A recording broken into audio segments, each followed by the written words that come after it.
Comgest, we do one thing and one thing only. We invest in quality growth companies, and we do it by region. We have a US team, an emerging market team, Japan team, global team. So we all do one and one thing. What does it mean? What does quality growth mean for us? Quality means finding companies that can generate outsized return for a long period of time thanks to unique traits that these companies have. It can be technology, it can be their distribution network, their brand, you name it. There are many of those out there, but the key fact is that those are sustainable over time. Growth, what does it mean for us? We want companies that can, for the foreseeable future, which to us, will mean 5 years, grow their earnings by more than 10% per annum. And that's the same no matter what region we are. I think the specificity of the US region is that it's probably a little bit more growthier than what you find elsewhere in the world. And you have some very high quality companies. So the depth and the breadth of companies we can choose from is very large. So we try to be extremely picky about the companies we like and we find. And we try to build a diversified set of companies that when we put everything together, will build a portfolio that's all-weather and can grow no matter what the environment is. And our belief is that, valuation will do what valuation do. They'll go up, they'll go down. So we're conscious of valuation and we manage that. But what we believe is that earnings will be the key driving factor for a company over the long run. And if they deliver on the fundamentals, the share price should follow over time.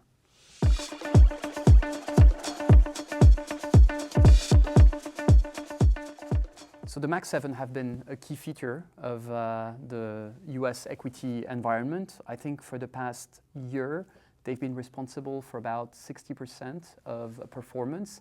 And that's probably still the case if you look at 3-year, 5-year, and they're a big contributor. What does it mean for us? So the first thing I would say is we don't look at the benchmark as a guiding light for us as how we should position.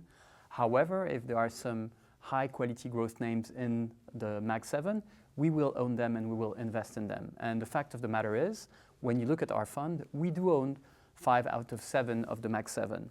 Now, we own less than what you will find in the index. And the reason why we own those is that to us, those are the companies with the best earnings visibility, a valuation that makes sense, and obviously very, very high quality companies. So for example, Alphabet is a key holding of the fund. We've held it since 2009. We'll keep holding it in the future if the valuation and the growth make sense. Now, there's about 150 names, I think, which over the last year have outperformed the S&P 500. So we're not going to only look at the Mag 7. We have 30 names in the portfolio, and we have a broad range of companies and drivers that we can invest in. And typically, some of our best performers this year have been outside the Mag 7. For example, Johnson & Johnson, another name which we've held for a very long time in the fund, is a company that's outperformed the market this year. Has nothing to do with AI. It's a pharma company, very strong in immunotherapy and oncology.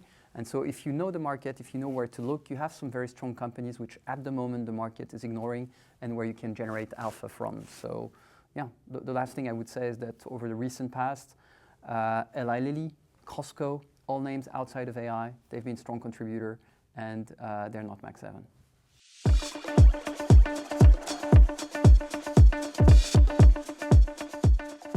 So you're right, we are a Paris-based investment team.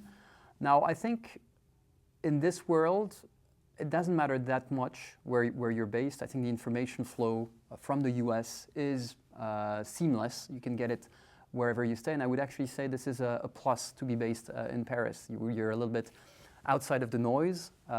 We get in the office. We have 6-7 hours before the markets open to digest any new information that may need a reaction from our part. We're not in the whole buzz that you may have when you're sitting on the East Coast or the West Coast.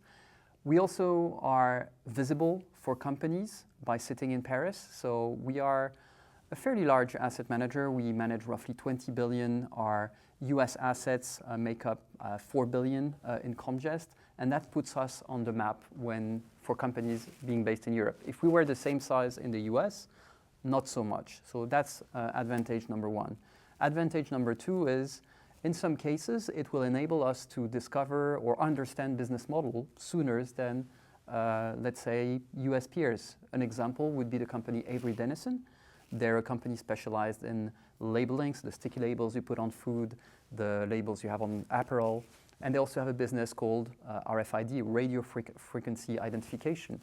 And those were typically used in Europe earlier than in the US. Typically, if you go into a decathlon, you will find that you drop your items in a box, check out, get out, it's done, it's efficient, and that was used in Europe before the US, and it's a US company. So we were able to spot that a little bit ahead of our peers.